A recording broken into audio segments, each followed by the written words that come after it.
রাঙা আলু দিয়ে ভাজা পিঠে, তার জন্য নিয়েছি এখানে সেদ্ধ করা রাঙা আলু, এটা হলো আখের গুড়, আর এটা হলো চালের গুঁড়ো, আর এটা আছে নারকোল দিয়ে গুড় দিয়ে ভেতরের পুরটা।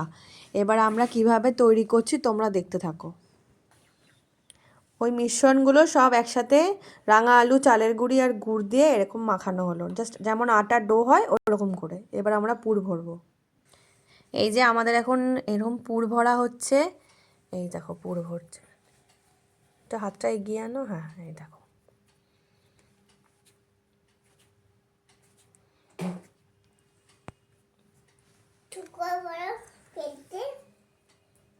এই দেখো বানানো হচ্ছে।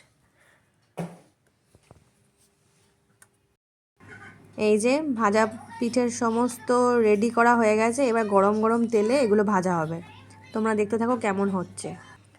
এই যে তেল একদম গরম হয়ে গেছে সর্ষের তেলে, এবার আমরা পিঠেগুলো সব এক এক করে ছেড়ে দেবো।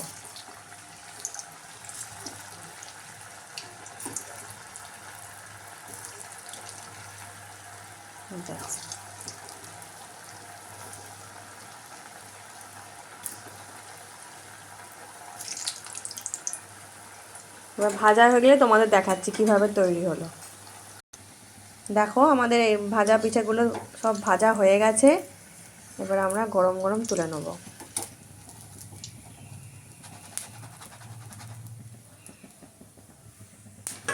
এই যে তৈরি হয়ে গেল আমাদের ভাজা পিঠে।